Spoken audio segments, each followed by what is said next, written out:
Ladies and gentlemen, boys and girls, cats and kittens, welcome back to the podcast. Thank you, thank you, thank you. I was following an interesting thread over on Twitter, and there's a lot of Cosmos stuff going on, guys. Like, I have no real interest in this. I understand it's good for clicks, it's good for views. I don't care, man. We're not that kind of channel. We're infotainment channel. But the whole part of it was that nobody wants to build on Cosmos because of the drama. So the new neat chains that should be launching here are not launching here, and it's because of the drama. Now I fundamentally disagree with that.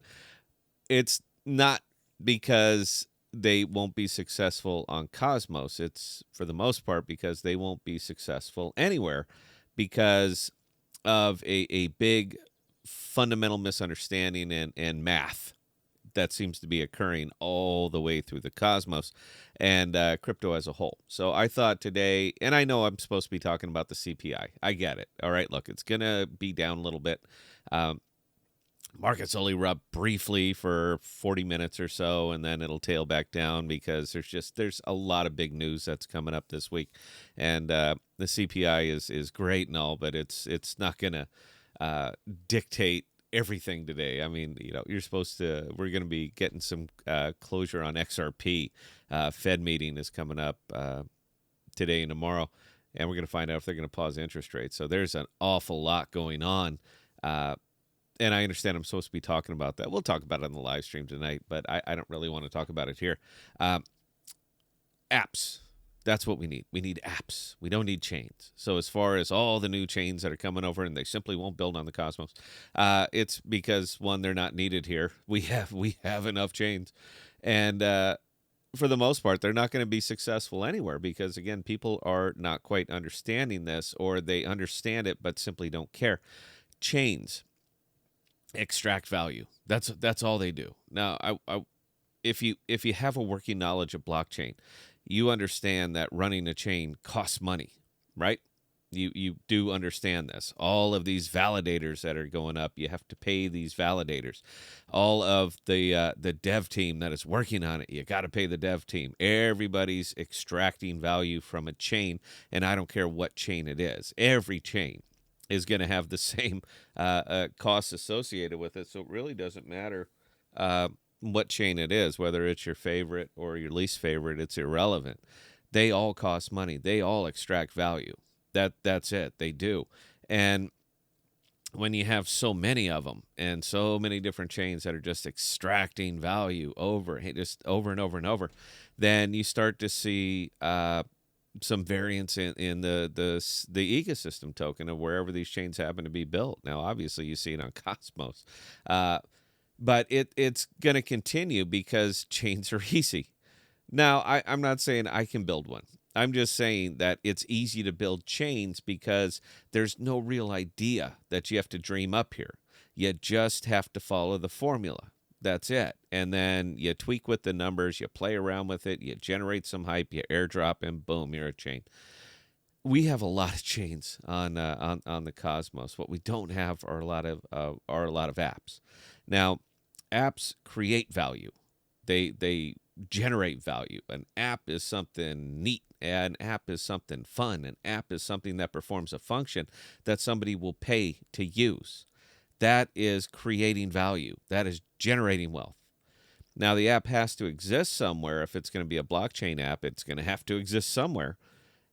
That's where the chains come in. However, all we seem to get anymore are chains upon chains upon chains, and they're going to launch with the same tired formula and the same tired apps that simply, I air quoted. You like that? I air quoted. The same tired apps that are failing effectively all over the Cosmos and all over crypto as a whole. You'll have your NFT platform, you'll have your DEX, and maybe a couple little dev tools or something like that. But it's nothing that's going to get people coming back and back and back. Now, as investors, we're going to follow the same formula that the chains do because we've seen this repeat over and over and over. We're going to get in early. We're going to let it pump. If it even gets close to it, and we're going to bail because there are lots of other places to spend our money, lots of other new chains coming, lots of competition, and that's great. But again, you're talking about us as investors also extracting value. So when all you have is an army of people who are pulling money out, who are extracting value, what do you think's going to happen? I can go up and down the list. I'm not going to do it. I'm not going to do it here. We'll do it on the live stream. I can go up and down the list of Cosmos projects that all have these nice little 45-degree charts because we're all doing the same thing. The devs are extracting value. The investors are extracting value. Everybody is extracting value, and nobody is creating value. I know you got the devs. I know you got the smarts. I know you guys can figure this stuff out, but it's just easier to build a chain than it is to build a dApp. Because once you build an app, once you build a dApp, now you got to market it. Now you got to make it good. Now you got to get out in front of people. And now you have to start catering to them. And you just don't want to. See, when you're running the chain, people have to cater to you. Well, if you want to build here, you got to, kiss the ring, you got to kneel down. You have to do whatever in order to build here. But when you build the dApp, you have to go out to consumers. You have to go out to people. You have to get in front of them. And now you got to kneel to them. Now you got to kiss their ring a little bit. Now you have to motivate them to use your app. And that's tough. And it is double tough in crypto because people don't see it as this fountain of innovation. They literally don't see it that way. They see it as a way to extract value. Bitcoin, everything, all of these things are doing is extracting value. So what I'm saying here is that if we don't start getting some of these clever folks that can build, these clever people that know how to fit tab A into slot B and actually make it work, if we don't start getting some ideas of consumer products that people actually want to use, we are going to bleed to nothing. A nice, slow, brutal death. Because eventually the music stops. Eventually there's no more capital coming in. Eventually the people who know how to extract already did. And they're either moving on to something else or they're just doing this. It's one of those two things.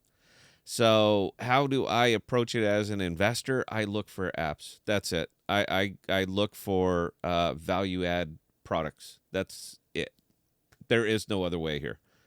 Now, it might bleed slow, and it is, but it will bleed thoroughly.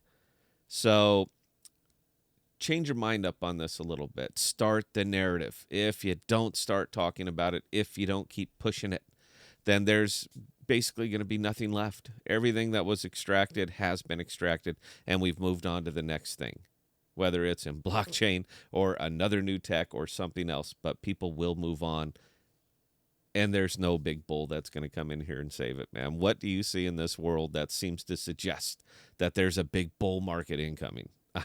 I'm not seeing it, man. So anyway, hope you guys can join. Nobody made it this far. Hope you guys can join us on the live stream tonight. We're going to have a good discussion. A lot of information is going to come out during the day, and we're going to discuss it tonight. So, yeah, 1800 Central right here on the podcast. Can't miss it. We'll have the thumbnail going. Love to see you. That's all I got on this one, guys. Questions or comments, Scott at ThePodocasts.com. I answer any and all. And until next time, please stay safe and please be smart with your money. Cheers.